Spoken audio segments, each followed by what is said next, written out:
All right, let's go. I'm excited. I'm excited, you guys, to bomb my view counts with politics again. Yes, we're talking controversy, but you know I wouldn't be talking controversy now if it weren't important. Let's get to the crux of it. For the first time in history, two nuclear-armed countries are about to go to war with each other, and the entire world is invested in the outcome. A second Korean War could easily turn into World War III, and once again, it's all America's fault. I'm a bit of a Korea nerd, you might say. I've been obsessed with Korean history of the last century for a number of years now, and through my research, I hope you'll find my opinion on the matter worth considering. In this video, I'll first be talking about some of that history, and what has led up to this point. Then I'll be talking about the current situation, where we're at, and why I, over here in Canada, am kind of freaking out about something that is happening on the other side of the planet. And then finally, I'll have my conclusion in which I talk about what you can do. Yes, even you as an individual who probably does not live in Korea, what you can do about it. Let's get started. The first part of Korean history that you should probably know is that at the turn of the 20th century, Korea was not its own nation.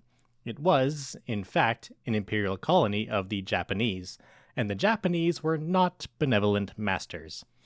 They utilized Koreans as slave labor. They enacted open cultural genocide, attempting to destroy the Korean language, right down to ensuring Koreans had Japanese names. And with the Second World War coming around, Koreans became one of the most intensely suffering groups on the planet. Two of the most infamous aspects are the Korean comfort women and Unit 731.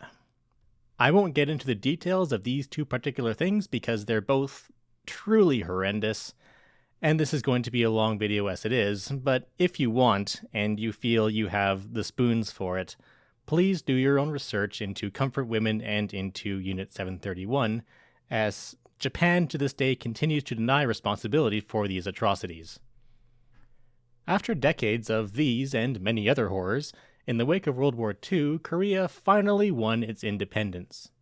Now, there's a lot of misinformation around just what happened here with this independence winning. In my Canadian high school, we were taught this: that just like in Germany, the Allies, the USSR and the USA, came together as friends in the middle, somewhere around the 38th parallel, each liberating half of the nation of Korea. In the diplomatic aftermath of the war, they agreed together to split the country between North and South. This bears no resemblance whatsoever to the reality, and it's actually really disgusting in many ways that this is what most people in the West think happened. The reality, first of all, is that Koreans largely liberated themselves. They didn't have some white savior, whether Russian or American. There were massive grassroots liberation movements in Korea that had been fighting the Japanese for decades, both in Korea itself and in Manchukuo, which is now northeast China. They also founded the Korean People's Association in Manchuria, an anarcho-communist nation that would be stamped out within a couple years as a casualty between the USSR and Japan during the war. These movements continued to fight, and as Japan weakened in the war against the Allies, the Korean liberators won out along with aid from the USSR. Needless to say, this grassroots movement, supported by the USSR and with a history of setting up anarcho-communist nations, had a very strong socialist tendency. This was quite spooky for Imperial Japan, and equally spooky for Japan's victorious opponents in the USA. But the USA had an ace in the hole to fight this socialist spookiness, and this was, of course, the atom bomb. People argue over whether this was the main intent or not of the bombing of Hiroshima and Nagasaki, but the fact of the matter is, when you drop two nukes on a country, use a weapon that the world had never even conceived of before, no one is gonna tell you no. So when the USA brought Korea to the diplomatic table after Japan surrendered and said, hey, actually, we want half of this, no one argued, not even the USSR. Korea itself, so recently liberated, was not in a state to oppose the world's largest military, so it could only watch in general despair as new foreign boots came onto its territory as its new owners. American boots on Korean soil for the very first time were the boots of masters. Not a single shot was fired by Americans to liberate the place, only to bring it back under servitude. And it was servitude. South Korea was once again milked for all it was worth, so the first year or two of occupation was marked by massive migrations. In general, peasants and workers migrated to North Korea, if they could afford to, not wanting to become slaves again, while capitalists and nobility moved south to escape the communist movement. And there was a very strong communist movement. In the months between Korea's liberation and its division, the form of government of the nation was of organically built people's committees, called Inminwiwonhe, much like the Soviets of the early Soviet Union. In North Korea, these would continue to grow and develop, and continue to this day to be the foundation of politics in what would become the DPRK, the Democratic People's Republic of Korea, eventually forming and electing the Workers' Party of Korea and other political parties. In South Korea, though, these people's committees were outright purged. Syngman Rhee, an American-educated Korean, was appointed by the USA as South Korea's first president in 1948, and he was nearly toppled immediately by the organized workers of South Korea. With the help of the American military, Syngman Rhee enacted purges called the Bodo League Massacre that, by 1950, would end the lives of up to 200,000 people. He would then blame these massacres on the communists themselves, and though this is universally known now to be a fabrication, it remained the official story until the end of the Cold War in 1991. Survivors were forbidden to speak of it for fear of being condemned as communist sympathizers or spies for the North.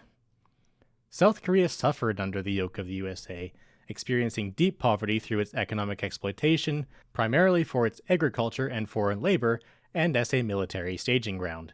In North Korea, meanwhile, by 1950, the USSR had already moved completely out, acting in an advisory and trade role for the new country. Hostilities over the north and south border were constant, however, with North Koreans desiring reunification, seeing South Korea as an occupied section of their nation, and South Korea, led by the United States, having a strong interest in gaining a border with the freshly communist People's Republic of China, formally established in 1949. We don't really know who actually first invaded whom in 1950. Both sides were firing over the border, and both sides claimed that the other began the first assault. The South Korean report, however, is filled with inaccuracies and inconsistencies, so many, even in the West, state with reasonable certainty that it was in fact a South Korean aggressive action that started the war. In hindsight, though, maybe it doesn't actually matter so much who started it, but rather what it turned into. North Korea invaded and took almost the entirety of South Korea at a rapid pace. Some Western sources I've seen chalk this up to a sort of blitzkrieg, that they used tactics similar to Germany in World War II, advancing rapidly through enemy territory with armored columns. But that isn't the whole story. North Korea only had about 200 tanks, and while these tanks didn't face much for opposition, they aren't enough to take a whole country in a matter of weeks. The fact is that North Korean troops were often welcomed with little to no conflict. Blitzkrieg, quite famously, involves a lot of collateral damage, as you're simply trying to do as much damage as possible in a short period of time, and this was not the case in the assault on South Korea. The defending army was decimated, but the land and the civilians were not. And there are, of course, exceptions to this. Famously, North Koreans persecuted and often executed wealthy landowners and American collaborators as part of their liberation of the South. But immediately prior to the Bodo League massacre, communist sympathy was very high. This full occupation did not last long, however, as the USA, now with the backing of a United Nations afraid of a Third World War, swept in to retake South Korea. The initial pledge was to restore original borders and end the war, but with General MacArthur's success in retaking the South, they kept pushing into the North with the intent of entirely eliminating North Korea's ability to wage war. At this point, China sent a warning to the United States that they must not approach the Chinese border, which, of course, MacArthur ignored, and China joined the conflict. What followed was one of the most brutal wars in modern history. More bombs were dropped by the United States on North Korea than all bombs combined in World War II. 85% of infrastructure in North Korea was destroyed, and around a quarter of the population, as many as 2.5 million people, were killed. People had to move into underground tunnels previously dug by the Japanese during World War II. It was the first conflict ever for napalm to be employed, and along with chemical and possibly biological warfare, it was used indiscriminately against civilians. Bomber pilots were told that any target is a strategic target, and even then they would sometimes just drop their payloads on bare land simply to lose the necessary weight in order to make the return home. There just weren't any more buildings to destroy. One such pilot famously said, "There wasn't a rock in North Korea standing on another." South Korea too saw its share of destruction and around 900,000 civilian deaths, though even there it is known that many incidents resulting in large losses of life were caused by friendly fire. Maybe it sounds like I'm being hard on the USA here, and I am. The Korean War was waged at a time when the USA was the only nation with the atom bomb, and they felt they were invincible, that no one could stand in their way, and if they wanted to wipe a nation off the map, that was their right. MacArthur famously suggested on several occasions that North Korea be nuked later in the war, but by that time the warfare was largely guerrilla in nature, so no nuke was deployed purely for lack of a suitable target. I tell you all of this, about all of this brutality, because, simply, it's stuff we don't hear about. We hear about North Korea's military paranoia, but we never learn about the history behind it. That history needs to be understood in order to understand present circumstances. And the present circumstance is this. The Korean War never actually ended. There has been an armistice between North Korea, South Korea, and the United States since 1953. North Korea has therefore been at war with the world's military juggernaut for the last 74 years. And in that 74 years, that military juggernaut committed genocide on their nation, razed it to the ground, and then imposed brutal sanctions upon it, making it impossible for them to trade legally and consistently with any nation on the planet, except through the People's Republic of China and the USSR, leading directly to a deadly famine when the latter of their two trading partners ceased to exist in 1991. But why does the United States want North Korea so badly? Aren't there other countries for it to bully? Maybe they are actually just trying to liberate the country from Kim Jong-un's evil regime that tortures babies and shoots gay people or whatever else that you've heard. We'll get to those claims later, but even if they were true, well, there's lots of other countries that actually do far worse things that the United States is allies with. Places like Saudi Arabia, for example. No, the United States is interested in North Korea for 3 reasons. One, most obviously, because it's a socialist country. Now, it no longer calls itself communist. It has its kind of own thing going on called Juche, which pledges to build socialism from a human-centric perspective, focusing on building the independence of the nation through the independence of its people, for a self-reliant but interconnected world. This is a direct threat to the United States if it's ever allowed to work, because American capitalism is heavily reliant on making other countries dependent upon it, so that they can be exploited as markets or for cheap resources or labor. Now, I feel like a few years ago, telling this to liberals would have met me with a bunch of blank stares. But with the recent conflict in Palestine, people are starting to get it, so I won't elaborate further here. The second reason is North Korea's resources. For farming, famously, it's absolutely atrocious. But it's one of the richest places on the planet for mineral resources, which is part of the reason it can build massive apartment complexes for its people, but sometimes can't get them enough food. And why they sell so many weapons, along with the fact that people are often more agreeable to buying weapons illegally. Remember those sanctions. But anyway, the USA would love to get their hands on those mineral resources. The third, and perhaps the most important reason, is the same reason that General MacArthur was such a conquest-craving lunatic in the Korean War. North Korea shares a border with China. China is the main competitor for the United States on the global stage, And if they can get a land border with China, they can, for the first time in history, provide a direct threat on Chinese soil. It's a similar reason to why Israel was established. It's a foothold in enemy territory. This third reason is most important because it's also the reason that the upcoming conflict in Korea could be so globally devastating. Because China is very invested in North Korea's existence for the same reason that the USA is invested in its destruction. North Korea is a buffer zone that could become a grave threat to the very existence of China if it were to be taken by Western allied forces. Russia, too, is invested in North Korea's existence. It also shares a border, and is becoming increasingly reliant on their weaponry, what with the war in Ukraine and the potential of conflict directly with NATO. This is all the more reason that the United States and its puppet in South Korea have been saber-rattling with the North. Because as I said, the Korean War never really ended. On a daily basis, South Korea and American troops are carrying out exercises right on the border with the North, sometimes even with nuclear-armed bombers.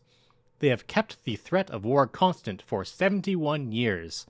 And while you might imagine, with all the news articles about it, that the North Korean army is massive, the South Korean army is actually 3 times the size of it, and that's without counting their American support.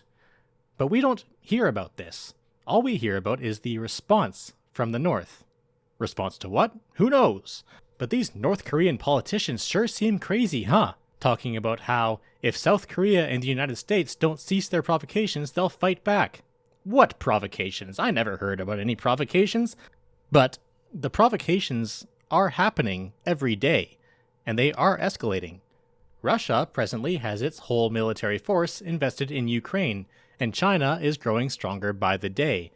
So the United States is probably now feeling a very now or never sense when it comes to conquering North Korea. The primary reason that they haven't before now in the last 3.5 decades since the USSR's dissolution shook up global stability is, of course, the nuclear problem. North Korea had already been working on its nuclear program prior to the USSR's dissolution, and by 2006 they had tested their first nuclear device and so had officially joined the party of mutually assured destruction. Even if these nukes couldn't yet reach further than Japan, it was still a threat to South Korea and its allies. Try to erase us off the map, they say? We'll make sure you come with us. Of course, now it's confirmed that North Korea has ICBMs that can reach straight through to mainland United States, with advanced technology that makes them resistant to countermeasures. This is only one of the things that makes this upcoming war quite terrifying. The other is, of course, that every world superpower is heavily invested in this one little country.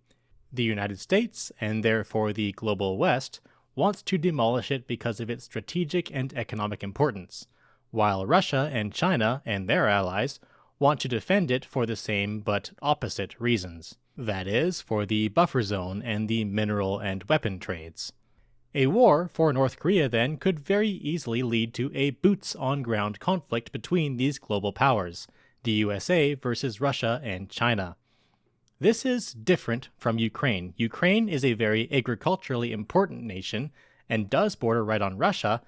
Its membership in NATO was a direct threat to Russia, but in contrast, it's just one of many cards in NATO's deck.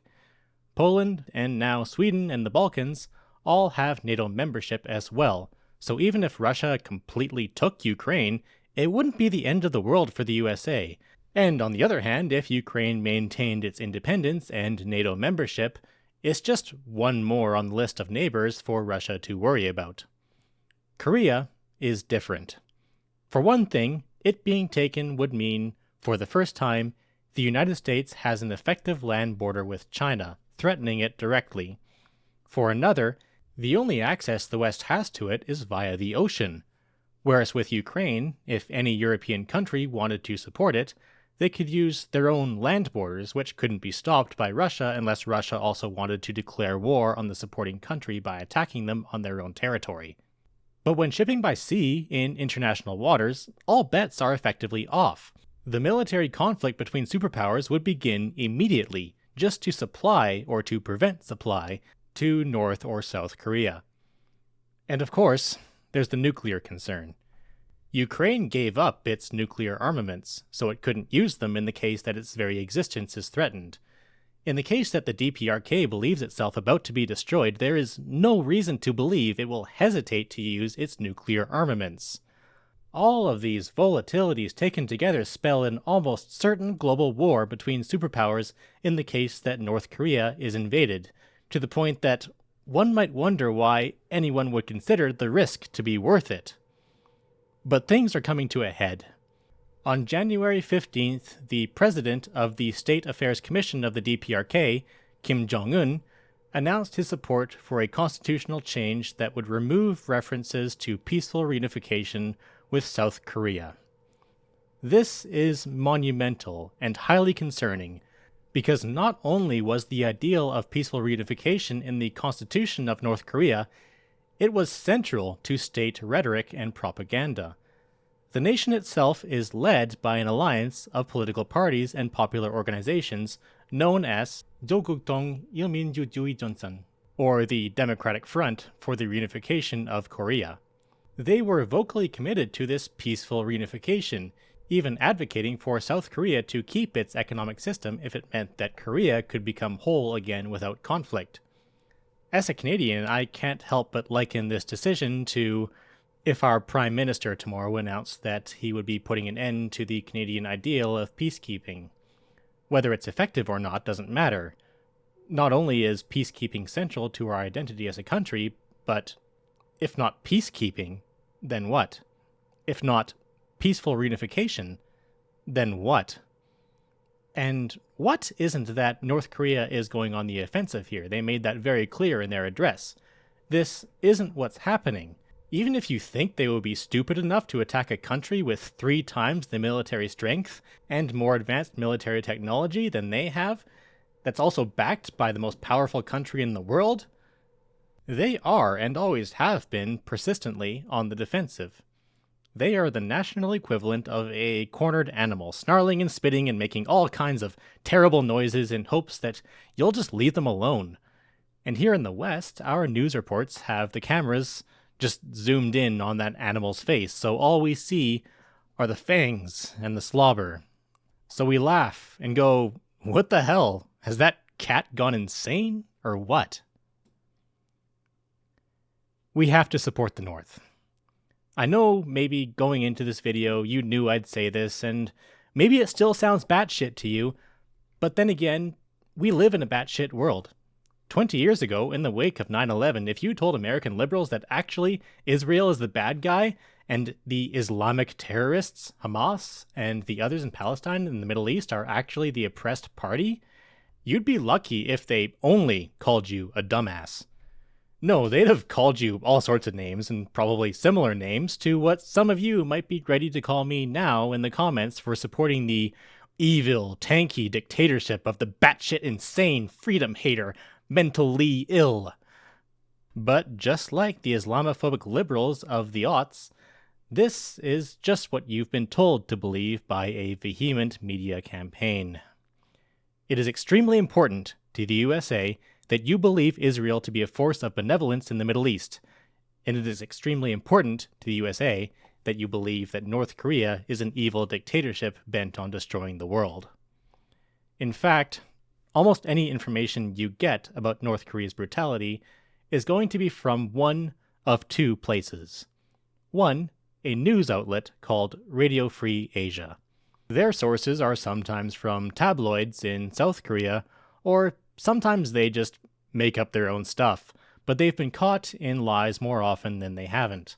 From the whole, North Korea believes they found a unicorn thing, to North Korea believes Kim Jong-un never poops thing, to all of the people that they claim to have been publicly executed in horrendous ways only to pop up perfectly fine, alive and well a couple months later. You know, all that stuff that sounds far too absurd to actually be true comes from them.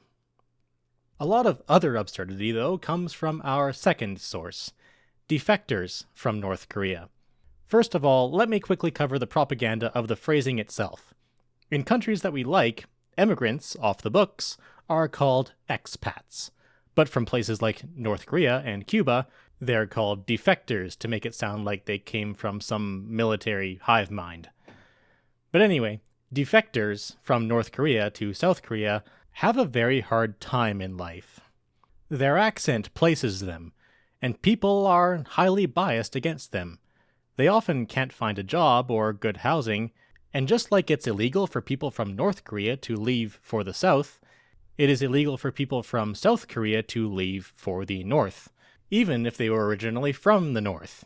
And unlike from the North, there's no underground service ferrying or tricking people from South Korea to get them into the North. So these folks, some of whom didn't even want to leave North Korea in the first place, are stuck, sometimes homeless and starving, in South Korea, unable to return to the North. But one way they can make it, and make it big, is to go on television. The state pays big money if you can speak your truth about your life in North Korea. And the more shocking it is, the more convincing you can be, the more you can get paid. That's why folks like Yeonmi Park get paid upwards of $500 an hour for saying shit like, "Sometimes they made us pull the train." Now, is it all bullshit? Is everything that a defector ever said and everything that Radio Free Asia ever reported nonsense? Is that what I'm saying? No, not necessarily. Every country has its bad shit, and North Korea, as a besieged nation, will definitely have a lot of bad shit. But its bad shit does seem to be getting better. One of my hobbies is buzzing around on Google Maps and seeing what I can see. And one thing I've noticed is how many known prison sites in North Korea have been shutting down, going away. Many of the sites listed now are just towns. They're crappy places to live, but there's no fences, no towers, definitely not a prison. And some of the locations of actual prisons are now just empty, having been dismantled. This includes all known sites for political prisoners in the country. Maybe there once were multiple highly abusive prisons that these defectors knew of when they lived in the North, but they all seem to be gone now. Not that the presence or absence of human rights abuses should be the crux of your decision-making when it comes to whether to defend a nation from certain genocide. You can still despise Kim Jong-un, and even socialism, and all it stands for, but you should still care about a people and their native territory being conquered and exploited for political and material gain. The progressive line on Palestine in this last year gives me hope. People seem more willing to ask questions, to doubt the propaganda that they've been given about who has been called our enemy. We realize the blatant tactic of Israel to harry and to beleaguer the Palestinians to the point that their existence was no longer viable, and a counterattack was the only way to possibly prevent an end to the Palestinian people. We've been able to make a stand to say, hey, maybe I'm not actually big on Islamic fundamentalism, maybe I'm not a Muslim or a Palestinian, but when it comes to the exploitation of an entire people, when it comes to genocide, I notice the wool that's been pulled over my eyes, and I give a damn, and I'm going to protest, and I'm even going to fight for the right for people to live and to rule themselves, even if I've never met them before, even if I don't understand. And I'm hoping, against hope, that when the time comes, the same will happen with Korea. That people will be able to see through the typical corporate American rhetoric of liberation and freedom and defense against an aggressor, and know who the real aggressor is, and always has been, and always will be, unless we come together in solidarity and tell them to stop. So if you're on my side here, now is the time to start. Talk about it with your friends, your coworkers, with random people on the bus. The conflict in Palestine has opened people up to talking about international politics. It's less of a taboo subject now. People are waking up to realize that they can't go through life not caring about this stuff. So discuss it.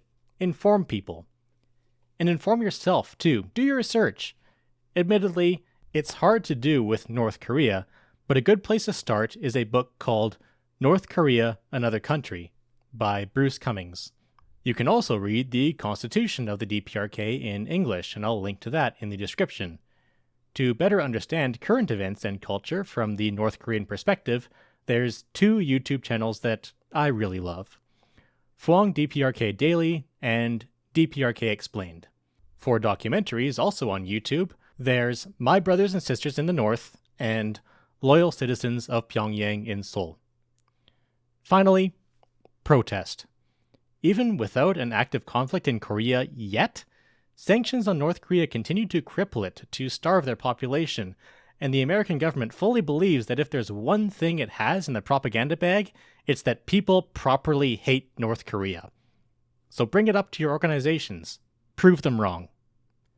And I hope I'll be proven wrong about an upcoming Second Korean War, that the President of the United States and the President of the Republic of Korea will step back, that reparations can begin to be made again, but it's looking less and less by the day like that will be the case. We, in the West, therefore, need to be prepared. We, who have progressive minds and understand the risks, we must oppose together this demonization of and conflict with the DPRK.